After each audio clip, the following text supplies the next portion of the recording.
What's up, everybody, and happy Thursday night. Welcome to the Pre-Scout. We are here every single weekday at 10 p.m. Eastern Time, looking over the next day's games, finding new ways to help you guys win, and, of course, looking at the most recent news in the NHL. I'll tell you what, guys, I'm wearing this hat. Anybody that knows me, you know I'm a Montreal Canadiens fan. We are fresh off a crazy, crazy win with the Montreal Canadiens, tying it with 20 seconds left and then winning it with about 4 or 5 seconds left in overtime. So I'm in a lot better of a mood right now than I was in last night coming into the show off a loss, feeling pretty good about my team winning. Now, 3 overtimes tonight in the NHL.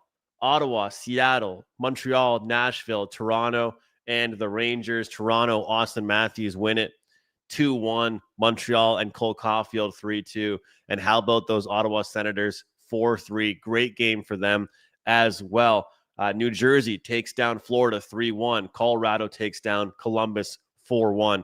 That was one of the underdogs that I have. We also have a couple other underdogs going on today. One of the underdogs, including the New York Islanders, who just took the lead 3-2.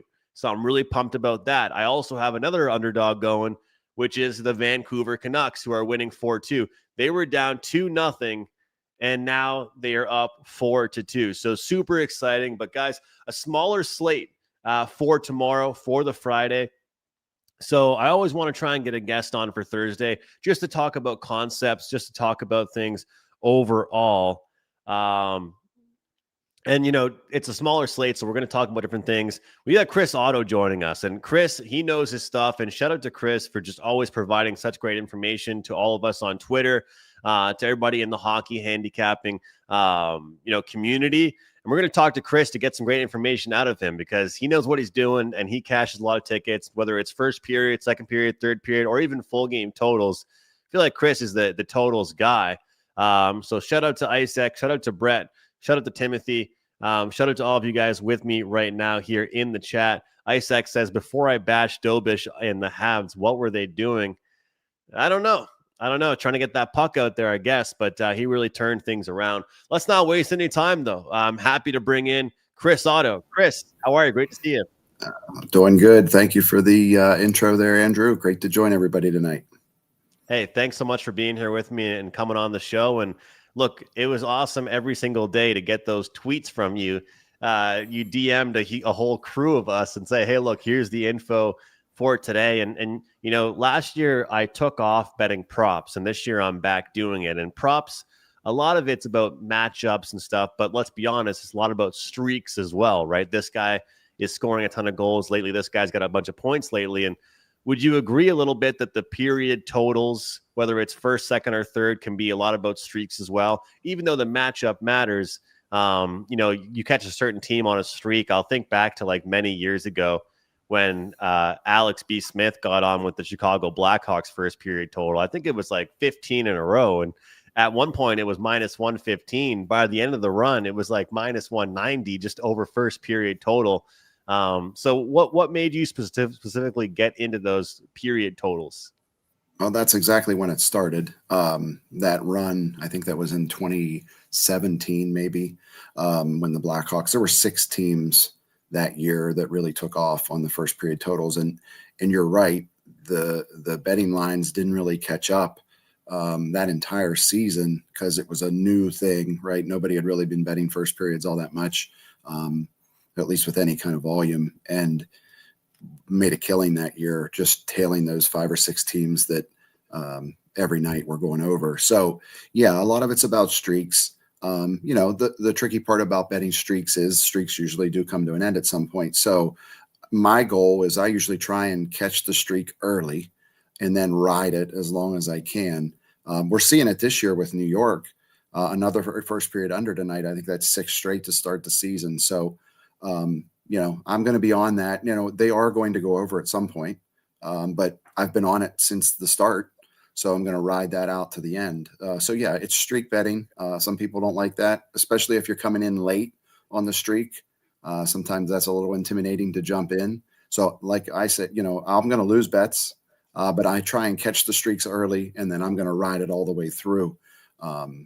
And that's really at the beginning of the season too, is kind of when I focus more on, not focused as much on the numbers, looking more for streaks, trying to see what kind of teams are trending to scoring, what teams are trending to defense early in the season. And when we get into November, December, that's when I really apply the data that I've built all year and kind of mix that in. But early in the season, it's really just understanding the trends and building the data set. And Russell here says when Christmas comes, they might score in the first period there, the New York Rangers. It's crazy. It's honestly crazy what we've seen from them, fully transparent, and I'm sure you know about that whole angle with the first period over off a shutout that Ian and Alex do as well. I rode that twice, and it was one of those fool me once, fool me twice things. I didn't do it again today. There is no way in hell I was betting that again today. If I was going to do it, I was going to do exactly what you did, which is go back and change my mind and take the first period under. This team's offense is just really cold right now. And we talk a lot on Puck Time, my WagerTalk show, about expected goals. Like, we're all hockey fans. We have the eye test, but we haven't adapted to looking at some of the advanced metrics. And what makes it even crazier for this New York Rangers team is they are creating chances. They are creating offense, but they just can't put the puck in the net.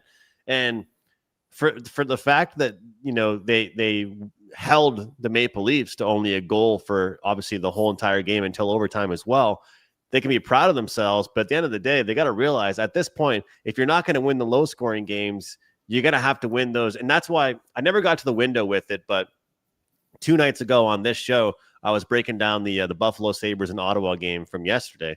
And I said, once Buffalo finally wins or at least competes in a game, I feel like we're going to see the dam just break open, like the floodgates open. And we saw them put a 7 spot up themselves. So are you a believer like a streak is only broken once something goes wrong twice? Like if the New York Rangers were to have gone over in the first period today, would you have bet again the next game, the first period over? Or how do you know when it's time to get off a streak? It's going to depend on, expected goals. I do build expected goals into my data set. So I'm looking at actual scoring, and I also look at expected goals to try and understand, okay, what should have happened and what actually did happen, and understand the mix of both. Probably with them, the way they've started the season, I'm not going to be scared to go back on it when they do go over, because they will go over at some point here for sure. But yeah, it's just trying to understand who's playing. A lot of it, I don't like to use goalies too much. That burned me the other night because we had backup goalies in, I can't remember the game. Islanders just went 4-2, by the way. Man, I love that. I'll tell you, I came in today, and it's something I need to do more is play underdogs. And I played a handful of them, but they're never looking good. They're ugly. Like the Islanders were down, the Canucks were down, and who else was down? I had the Columbus Blue Jackets, but I knew I needed to win at least 2 out of the 3, or at least 1 to have a salvageable night. And going 2 out of the 3 is really nice. So nice to get that Islanders one. But sorry, go on. No, it's okay. I unfortunately was on the other end of your Montreal. I had Nashville with plus 140. So tough one there. But I've started to do something too. I've been got a bunch of people that I talk and exchange information with on a daily basis, and we've been looking at teams on back-to-backs early in the season when legs aren't really an issue, kind of going opposite. So the team tonight is Vancouver. If Vancouver holds on against Dallas, I'll probably look to fade them tomorrow against Chicago in both the first period and the full game. Just and if a team loses, like if Vancouver would lose tonight, I'd be looking to back them tomorrow early in the season before legs. And when you get late in the season, back-to-backs become a little bit harder for teams. But I think early in the season, it's not as big a deal. And the team's really trying to bounce back after a loss or on a win, feeling good about themselves overnight, and then coming out slow that next night. I agree completely about that. Like, I think that you need to have that motivation. Like a play that I have that's just starting is Vegas first period -0.5 right now. I lost it with Utah last night, but the night before that I had Toronto with Nashville. I like these first period puck line plays and stuff. I bet first period totals as well, but it's the motivation, right? And it sounds funny because some people won't believe us when we say this, but there's just like, when you're handicapping, you really are trying to like find the psychology of some of these teams and players. You really are. And whether or not we end up being right or wrong, we're trying to figure out the defensive ability. Like my lean as far as the total in the Habs game was the under because Nashville gave up 7 against the Leafs, right? So I was like, we're going to see good defense. We're going to see good goaltending. And Montreal's riding a high off their game against Seattle. But it's funny because some people will tell me, Chris, they'll say, well, it's only early. How could you talk about all these situations? And I think I don't care if it's the second game or the third game, whatever it is, there's these certain situations to look at. Like when the Maple Leafs lost back-to-back games against Detroit, especially that second one, they deserved better. I had a feeling they were going to, like, that probably should have been my best bet of the whole season so far, was them to take down Nashville, because they made that one look easy. So I agree. So are you saying that you'd look towards first period unders or fading teams in the first period if they're coming? Like, so if Vancouver didn't win tonight, you'd be more interested, but with them winning tonight, it makes it more like a fade? Or what do you think? Yeah. So I'll take tomorrow. If they win tonight, which they're 4-2 here, I'll be on Chicago first period money line and Chicago full game money line tomorrow night. Just knowing we're betting on humans here, right? Vancouver's going to feel good. This is Dallas. This is a big win for them tonight. If they pull it off, they're an underdog in the game. So they're going to be feeling good. That plane ride's going to be excited tonight. And I just like Chicago coming out of the gate tomorrow. They'll be hungry, and Vancouver's going to be feeling good. At long term, is that going to play out later in the season? Maybe not, because I think teams on back-to-backs late in the season, especially, it's hard playing on a back-to-back. So it's early in the season. I'm going to track that and see how it goes, and then we'll, evaluate later on. Awesome. Go ahead. No, I was going to say, I use the beginning of the season to kind of understand what's working and what's not, and then evaluate that. When we get into November and December, then I might change course. But the early part of the season, I'm kind of dabbling in a lot of different areas to see what's working. Last year, the overs off a shutout was really good to start the season. Not saying that it's not going to be good this year. I think the data this year is being skewed by one team. So I'm going to probably be hesitant to take New York on any of those, but all the other teams, I still think I'm going to probably play on that. I'm just going to avoid New York. Well, I'm happy you brought that up, because there haven't actually been that many shutouts this season so far. And then New York just kept on popping up. And I was like, man, do I really have to do this again with them? So to your point, like, we don't want one team to kind of get in the way with that system. I want to ask you, before we jump into, just going to ask you about some numbers from last year, or even your thoughts on certain teams this year. But do you follow, or whether it's off your head or with your sheets, do you look at how teams are with home and road, or is it mostly just how the team is all together? I mean, unfortunately, I just see Boston now is up 1-0 on Vegas, but it seems like Vegas at home is a really good first period over team. Does that sound right to you? Yeah, they are. They've always been better at home with that stat than they have been on the road. I don't track it in my sheets, home road, but I do know some people who do. So I kind of pivot off of them and get a feel for what the actual data is, home and road, especially if we're betting first tens. And I will get into first tens later on. I don't do those early as much, but really watching home and road on the goal on first tens, because teams tend to come out much different at home than they do on the road. A team on the road is going to try and weather the storm early, whereas a team at home is going to come out for blood early usually. So of course you do bet, money lines, and you will bet first period money lines, full games, as you mentioned, but I've always seen you the most for these first period totals. Of course, you just mentioned about Chicago tomorrow and stuff, and we'll get a little bit briefly into tomorrow's slate. I don't want to keep you too long tonight, but appreciate your time. Going back to last year, would you say sometimes when you look at a team's first period over streak, it could be because their opponent's the team doing all the scoring and not just as much them? Or it could be, hey, look, this team is going over in the first period because they're the ones that are carrying the weight.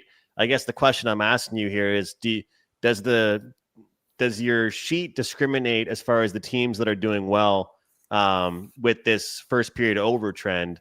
Does that matter typically if it's a good team or a bad team, or it could be one team that's really good and one team that's not very good, because in order to hit that, you also have to be scored on and be scoring?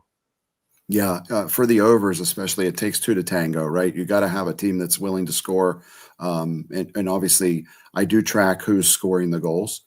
So in my sheets on Auto's Hockey Portal, when I do the head-to-heads, and those will start usually sometime early November. I think the November 12th is when I'm going to start doing the head-to-heads. That breaks down actually who scored the goal. Okay. So yes, I use that to understand where the goals are coming from, because if it's a team up that scores a lot of goals, doesn't give up many against another team that doesn't score much but doesn't give anything up, that's going to cause me a little caution to go after that. So I do look at that. And I mean, unless a team's on a mad streak, then I may play through it.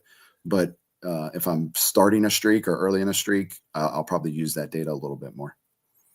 Is it fair to say like it's like a frustration? Like we talk about the first the first period over off a shutout, and I obviously it was a really good angle last year. It was fun to watch, and people were betting team totals, full games, first period, like just going bananas with it. But is it fair to say that the first period overs are often a frustration type of play? Like, and then you look at kind of the unders or a team that maybe needs to settle down, like. We did see it, I believe, in the Montreal game tonight off the Nashville, 7 goals allowed. So what are you looking for overall? I know you trust your numbers, but situationally, what are you looking for with some of these spots? Yeah, looking for a team if they gave up a ton of goals the night before. There could be an opportunity to play under. Last year, I was actually more successful playing first period unders than I was overs. You're getting plus money on those pretty much every night, unless a team is like New York. I mean, we're still getting plus money on New York first period unders, and they've gone 6 in a row now. So sometimes the value is on the unders. Those aren't fun to watch. Yeah, A lot of the times on a first period under, I probably won't even tune into the game I don't blame because you. it's painful. I'll just check it. I know when the period's going to end, 45 minutes in, I'll come back and look. Unless it's a single game or something, then I might pay attention more. But yeah, I did better last year on unders just because everybody likes betting overs. Nobody likes betting unders. And full game unders are tricky. I've had 2 this year that I've gotten burned on with double empty net goals. So betting a full game under, if it's not a 6 or a 6.5, is very risky in today's NHL. But I like doing the first periods because nobody's pulling the goalie at the end of the first period. So you get a Yeah. true defensive performance all the way through. With 5.5s, I love betting a team total under. The only thing is with that, you have to pick which team you think's going to lose, pretty much, right? But it's like a lot of times you'll with 5.5s, the score is going to be 3-2, and the total will be based on an empty net goal or not. And so what I Yep. love about that team total under is that you're just picking hopefully the team that's going to lose to go under, which can either make you look like a genius or it can go the complete opposite way. For example, I'll give you one because we don't want to just talk about winners. Yesterday, Florida and Detroit, I gave out as a free play Detroit team total under. Well, Florida didn't score, and Red Wings, the full game goes under. But that's the only real caveat is you got to end up picking the team that did go under. All right, so looking at last year, I mean, obviously you said you enjoy betting the unders as well. We're going to get better prices with it.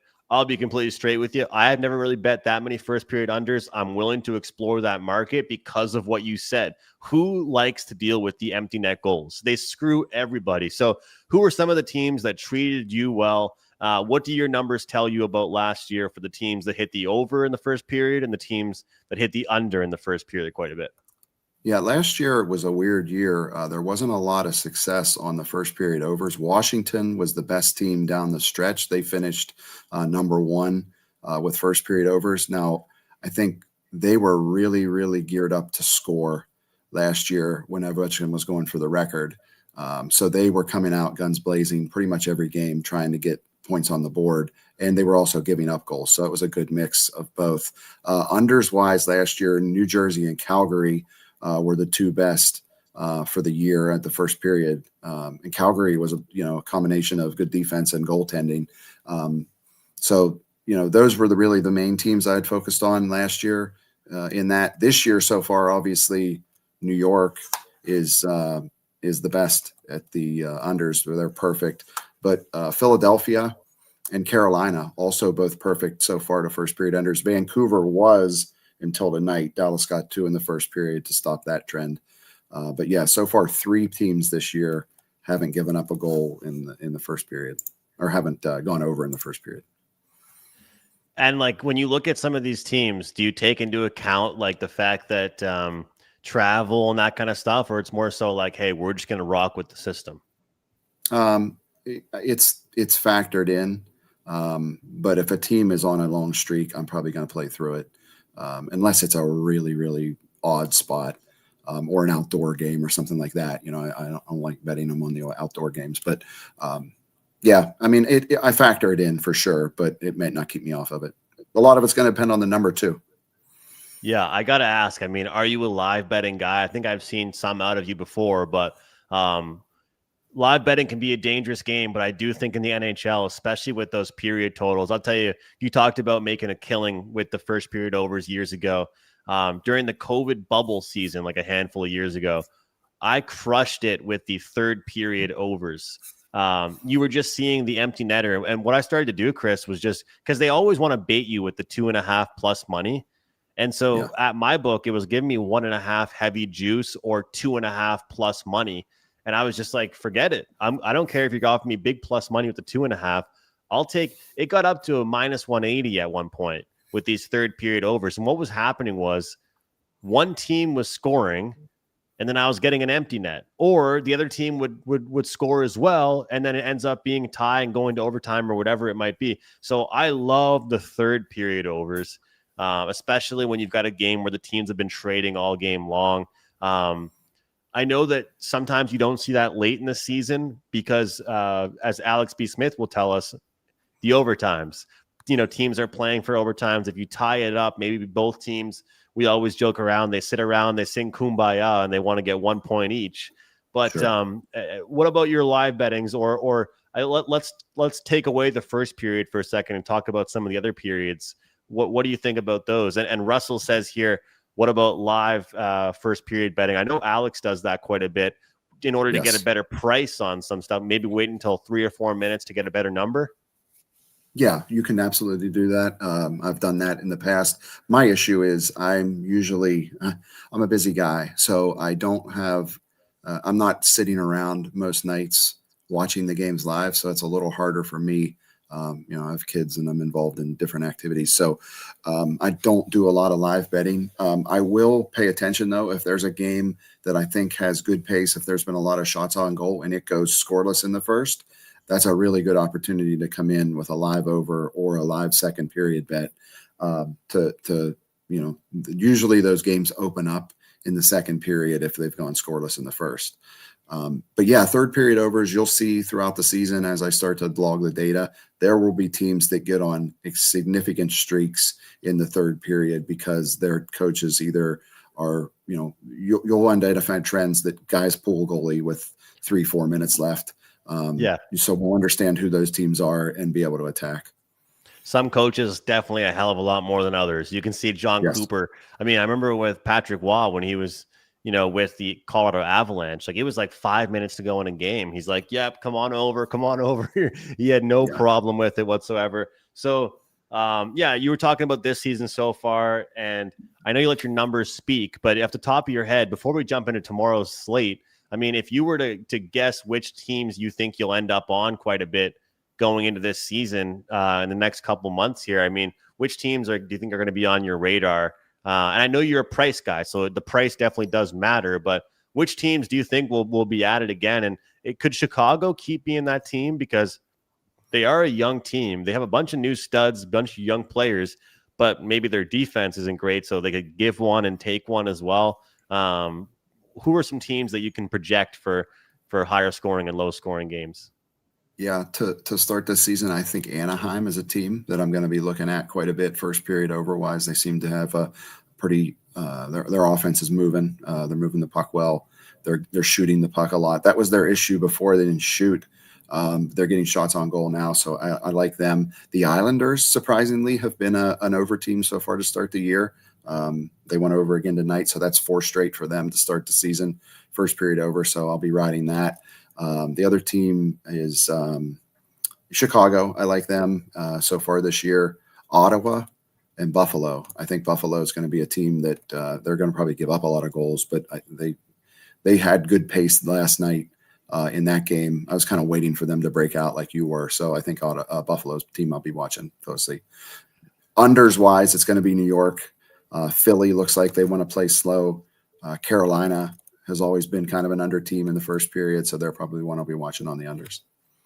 Yeah, I had my first big play at WagerTalk with the full game over in Rangers Sabres, and I was like, you know what, this is the system play off that off that Capitals game where they were shut out, I believe, or maybe it was the first game, Pittsburgh shutout. I think it was what it was. And I was like, Buffalo's going to be a team that's scrappy. They're going to be a team that's not going to be good defensively, but they're going to score goals themselves. And then New York ends up winning 4-0. That was tough. But to your point, I mean, and what I was saying earlier, I think that we see 7 goals, a good performance finally out of the Sabres. Maybe that's what changes things. All they had to do was see the puck go in a couple times, and they can make a difference and finally get on the board a little bit here. Your Twitter, your ex, go ahead. Yeah, I was going to say the perils of early season betting. I keep things tight. I don't load up too much early in the season because I want to understand more while I'm building my data set. And then we'll open it up a little bit more when we get into November, December. Your Twitter handle, X, whatever we're calling it now, Chris Otto at PSU Auto. Guys, if you're watching right now live, or if you're watching afterwards, we get kind of a mixed bag here, Chris. A lot of guys in here live supporting the show, people tuning in overnight, especially West Coast.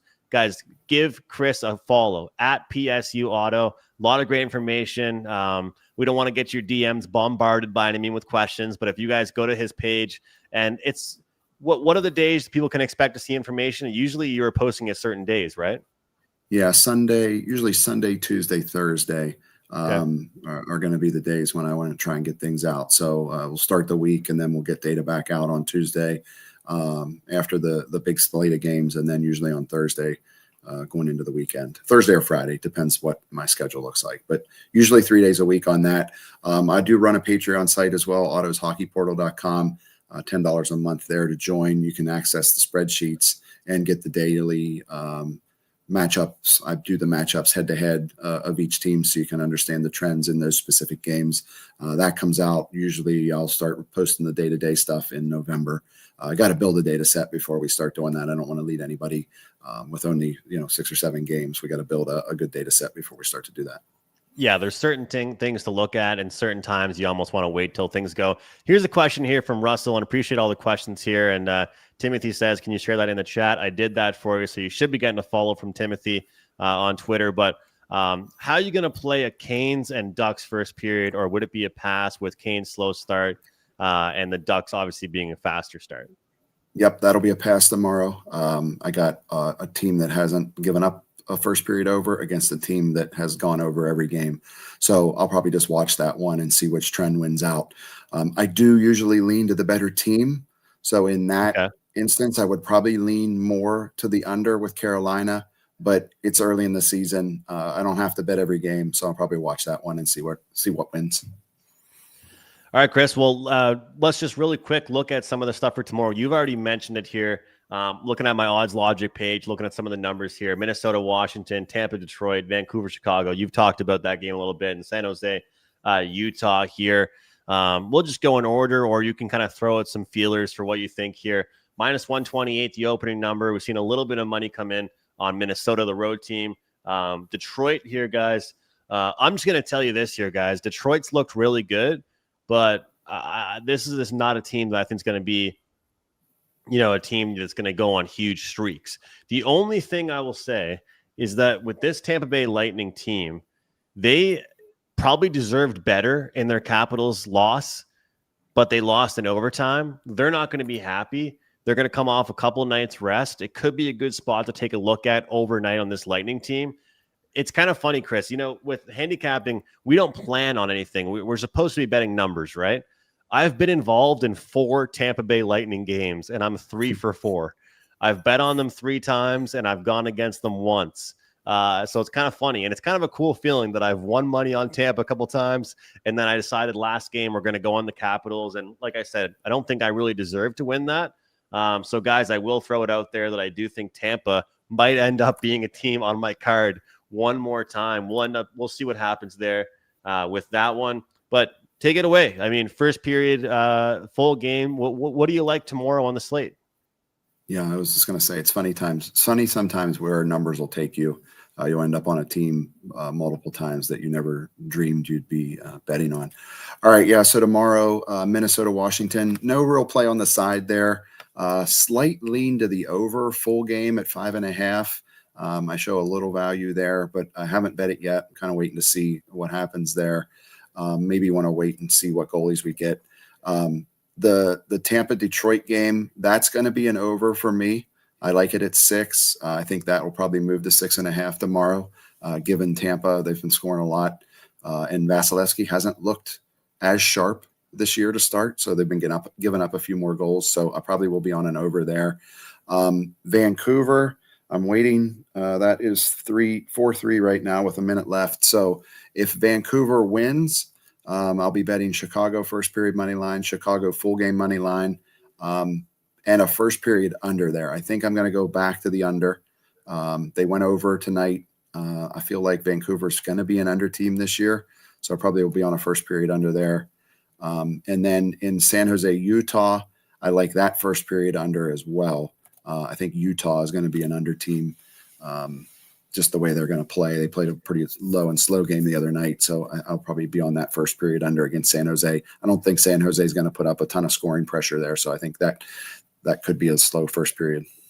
Awesome stuff, man. I'll tell you what, too, that Utah team's really good in their own end. They do a really good job of taking care of the puck, and that could be a good first period under, so I'm looking forward to that. Chicago, first period, they had a really good game. Couldn't believe it. 7 goals out of them last time out, cashing a big underdog ticket, so really excited. And guys, once again, follow Chris at PSU Auto. I'll tweet it out after the show. I put it in the live chat. Chris, hope to have you on again. I hope you would. I don't want to keep you too long, but thanks for coming on, man. Appreciate it. This show lines up absolutely perfect for when I'm doing my handicapping, because if you guys see me and know me, I'm posting a lot of stuff late at night. I usually try and get bets out right after the game's end or at some point in the evening. So yeah, this show lines up perfect. Happy to come on anytime. All right, man. Thanks so much. And hopefully we can use your info to keep cashing tickets this year. Thanks a lot, man. Sounds good. Yep. Have a good night. All right, guys. That's Chris Auto at PSU Auto on X. I really appreciate him coming on, and a really great time here on the show. Sometimes the show is going to be just me, but sometimes we're going to have guests on as well. And he's going to lead you guys to some winners. This is the thing. We need to have different people's perspectives. And I say it on Puck Time all the time, and I'm not even just saying this. We need to be able to listen to how other people handicap and learn from them as well. You know, we could have myself, we could have Buster, we could have Carmine, Prez, whoever on a show, but we all look at things differently. So talking to Chris and talking to different guests that we're going to have on the show, it's going to help us with our handicapping overall. So guys, make sure you follow PSU Auto. Shout out to our guy, Jersey Tug and Sports, Brett, Russell, Christian, Nebraska, Timothy, all of you guys for being here. Really do appreciate it. Overnight leans, like, guys, I don't mean to be doing this, but I think we might end up doing something with the Tampa Bay Lightning once again.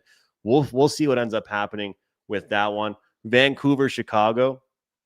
It is interesting to talk about there, coming off that big win. If they do hold on, and as I look at it right now, there's 40 seconds left, so I will not be happy if they do not cash that, because I do have the Vancouver Canucks as a nice underdog price. San Jose, Utah, I'll tell you what, guys, open up minus 245, 248, numbers 255 now. I think Utah is going to have a field day because they created a lot of chances in their last game, and they weren't able to really convert on a ton of them. So this is hopefully a team that they can get the job done against, and obviously the odds reflect that. So I got a promo code here, guys. And then we will get out of here because it's been a really good start to the NHL season, guys. I won't sugarcoat it. It's been a really good start to the NHL season. I'm really excited about it. Tonight, we cashed a plus 142 with the Vancouver Canucks, a plus 140 with the New York Islanders. Yes, we did lose the Blue Jackets one, but that's all good. We're 2-1 with these big underdog bets. We also cashed the Ottawa Senators first period money line. That was nice to hit as well. So, guys, we are rocking and rolling, and I think this show is a big part of it as well. Here's the deal here, guys. We just got this promo code given to us not too long ago, and here's the deal. NHL 25 is 25% off a 30-day NHL pass. It's a really good deal. NHL 25 gets you 25% off a 30-day NHL pass. You guys don't want to get the full season?